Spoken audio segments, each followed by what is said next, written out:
नमस्ते बच्चों। कक्षा 7 विषय गणित और प्रश्नावली है 11वीं। इसके पहली जो प्रश्नावली थी उसमें अपने आयत और वर्ग के क्षेत्रफल के और परिमाप के बारे में जाना। अब है 11.2। इसमें आप त्रिभुज और चतुर्भुज के क्षेत्रफल के बारे में जानोगे। तो जो चतुर्भुज का क्षेत्रफल और त्रिभुज का क्षेत्रफल क्या होता है? चतुर्भुज का क्षेत्रफल का सूत्र होता है लंबाई आधार गुना ऊंचाई, आधार गुना ऊंचाई। ये होता है आपका चतुर्भुज का क्षेत्रफल। और त्रिभुज का क्षेत्रफल क्या होता है? 1/2 गुना आधार गुना ऊंचाई, मतलब इससे क्या होता है? आधा होता है। चतुर्भुज के क्षेत्रफल से क्या होता है? आधा होता है। त्रिभुज का क्षेत्रफल 1/2 गुना आधार गुना ऊंचाई, चतुर्भुज के क्षेत्रफल से आधा होता है। इसी पर ही आपके सारे क्वेश्चन है। जल्दी से अपने हल करते हैं। तो देखो, क्वेश्चन नंबर 1 में इन आकृतियों का आपको क्षेत्रफल ज्ञात करना है। तो पहली आकृति का क्षेत्रफल ज्ञात करना है। तो इस आकृति को देखो, आपको इतना सा पार्ट दे रखा है, इतना पार्ट दे रखा है। तो इसका ये क्या है? एक त्रिभुज है। तो इसका निकाल लेंगे, इसका दुगुना कर देंगे, पूरे चतुर्भुज का आ जाएगा ना। तो इसको कैसे करोगे? ये त्रिभुज का क्षेत्रफल है, तो त्रिभुज का क्षेत्रफल 1/2 आधार गुना ऊंचाई, 2 दूनी 4, 7 दूनी 14। ये त्रिभुज का है। दूसरे त्रिभुज का भी इतना ही होगा, दोनों का ऐड किया 28 सेंटीमीटर स्क्वायर। ये क्या हो गया? ये पूरा क्या हो गया आपका? पहली आकृति। इसी तरह सेम दूसरी आकृति है, कर लेना खुद।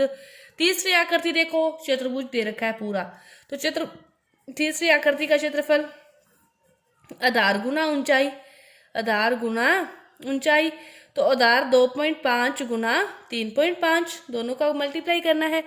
25 5 या 125, 12 आगे, 25 दिए 75, 5 2 7 और 1 87, 8.75 सेंटीमीटर स्क्वायर। इसी तरह ये पूरा चतुर्भुज ही दे रखा है चौथी आकृति में। तो 4.8 गुना 5 आधार गुना ऊंचाई, 4.8 गुना 5, 5 8 है 40, 5 चौके 20 और 4 24 सेंटीमीटर स्क्वायर। इसी तरह ये हो जाएगा। ये आपका है पहला क्वेश्चन। दूसरा क्वेश्चन, त्रिभुज की क्षेत्रफल ज्ञात करनी है। और त्रिभुज के क्षेत्रफल क्या होते हैं फिर? 1/2 आधार गुना ऊंचाई, 2 दूनी 4, 2 तिये 6 सेंटीमीटर स्क्वायर। इसी तरह इसको करोगे 1/2 आधार गुना ऊंचाई, इसको इससे काट दोगे तो 1.6 आ जाएगा। 16 5 80 होते हैं, 0 कट जाएगी, आपके पास बच जाएगा 8 सेंटीमीटर स्क्वायर। इसी तरह इसको करोगे 1/2 आधार गुना ऊंचाई, 2 दूनी 4, 2 तिये 6 सेंटीमीटर स्क्वायर। इसको करोगे 1/2 आधार गुना ऊंचाई, 2 से 2 कट गए, कितना बचा? 3 सेंटीमीटर स्क्वायर। ये इस प्रकार आपके ये त्रिभुज के क्षेत्रफल हैं जो ज्ञात करने वाले। ये आपका पहला और दूसरा क्वेश्चन। तीसरा क्वेश्चन, चौथा क्वेश्चन सेम क्वेश्चन पहले दूसरे की तरह। उसमें क्या दे रखा था? आधार और ऊंचाई दे रखी थी, क्षेत्रफल ज्ञात करना था। इसमें क्या करना है आपको? क्षेत्रफल दे रखा है और आधार और ऊंचाई में से एक चीज दे रखी है। तो देखो पहला क्वेश्चन कैसे हल करेंगे। आपको क्या दे रखा है? आधार दे रखा है 20 गुना ऊंचाई, किसके हैं? चतुर्भुज के ना। तो गुना ऊंचाई इक्वल टू 246। एक्स की वैल्यू निकालनी है। 246 बटा में 20, 246 बटा में 20, 0 को काटा, पॉइंट लग जाएगा, भाग दे दोगे तो 12.3, कितनी आ गई? 12.3 सेंटीमीटर। इसी तरह सेम अगला क्वेश्चन है 15 गुना एक्स इक्वल टू कितना दे रखा है? 154.5। एक्स की वैल्यू निकालनी है। 154.5 अपॉन में 15, 15 1 15, भाग नहीं जाएगा तो 0.15 थी 45, कितना आ गया? 10.3 सेंटीमीटर। क्या करना है? बस सीधी सी बात समझो। समझाने का मतलब मेरा ये था कि समांतर चतुर्भुज में आपको क्षेत्रफल दे रखा है और एक चीज दे रखी है आधार व ऊंचाई में से। तो आप क्षेत्रफल में उस चीज का भाग दे दो। क्षेत्रफल में जो भी वैल्यू दी है, चाहे आधार की चाहे ऊंचाई की, उसका क्या कर दो? भाग दे दो। आपका क्वेश्चन हल। ये है तीसरा क्वेश्चन। चौथा क्वेश्चन थोड़ा सा देखो। चौथे क्वेश्चन में आपको क्या दे रखा है? 15 दे रखा है। चौथा क्वेश्चन 15 दे रखा है, ऊंचाई नहीं दे रखी, क्षेत्रफल दे रखा है 87। तो क्षेत्रफल इक्वल टू क्या होता है? 1/2 आधार गुना ऊंचाई। इसमें तो क्या करना था? सीधा ही भाग देना था। अब इसमें क्या करना है? जो भी क्षेत्रफल दिया है उसको 2 से गुना, क्योंकि 2 ये वाला है, ये भाग में है, इस साइड गुना में जाएगा। और ये 15 गुना में है, इस साइड भाग में आएगा। पहले क्या करना है, 2 से गुना करना है और फिर जो भुजा दे रखी है, चाहे आधार चाहे ऊंचाई, फिर उससे भाग देना। इन क्वेश्चनों को तो इस प्रकार आपको हल करना है कि त्रिभुज का दे रखा है। आप दोबारा सुनो कि चतुर्भुज है, उसका आपको क्षेत्रफल दे रखा है और एक भुजा की लंबाई दे रखी है, चाहे आधार चाहे ऊंचाई। तो आप क्या करो, क्षेत्रफल में उसका भाग दे दो, आपका उत्तर आ जाएगा। ये तो है चतुर्भुज की बात। त्रिभुज की बात आती है तो क्षेत्रफल को पहले 2 से गुना करो और फिर भाग दो, जो भी वैल्यू दे रखी है फिर भाग दो, तो आपका उत्तर आ जाएगा। ये चौथा और 5वां क्वेश्चन आपने हल करने हैं, बहुत ही इजी है। इसके बाद देखो 5वां क्वेश्चन। 5वां क्वेश्चन क्या दे रखा है, PQR इस प्रकार दे रखा है। आपको क्या दे रखी है, SR दे रखी है 12 सेंटीमीटर, SR दे रखी है 12 सेंटीमीटर और ये आपको यहाँ से ये दे रखा है 7.6।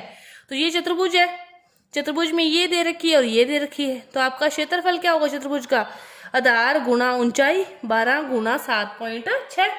12 छिक है 72, 2 हौसला बच्ची 7, 12 7 है 84, 84 में आप 7 जोड़ोगे तो आपके पास कितना आ जाएगा, 91, 91.2 मीटर है। तो सेंटीमीटर है तो सेंटीमीटर स्क्वायर। समांतर चतुर्भुज का क्षेत्रफल आधार गुना ऊंचाई, आधार गुना ऊंचाई। ये आपका 5वां क्वेश्चन। इसके बाद देखो 6ठा और 7वां क्वेश्चन दे रखे हैं। 6ठा क्वेश्चन में आपसे क्षेत्रफल दे रखा है, क्षेत्रफल दे रखा है, AB की लंबाई दे रखी है 35, क्षेत्रफल दे रखा है 1470 और आपसे पूछिए DL, DL ये लंबाई ऊंचाई है, आधार दे रखा है 35, 35 गुना x, वही समांतर चतुर्भुज है।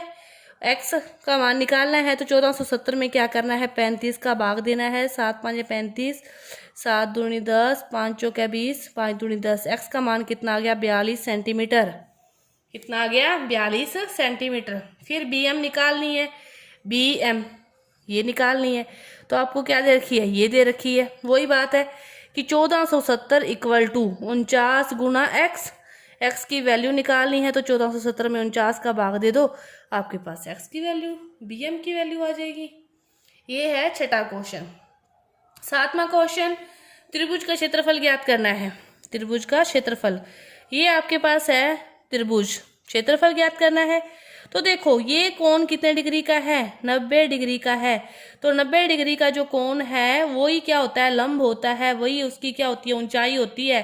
तो इस त्रिभुज की ऊंचाई क्या होगी, 5, उसके लिए आधार क्या होगा, 12। आपको ये पहचानना आना चाहिए और कुछ भी नहीं है इसमें, कि यदि कोई भी त्रिभुज हो चाहे चतुर्भुज हो, उस पर जो सीधा लंब होता है वो कितने डिग्री का कोण बनाता है, 90 डिग्री का। तो उसकी ऊंचाई वही होती है जो 90 डिग्री का कोण बनाए।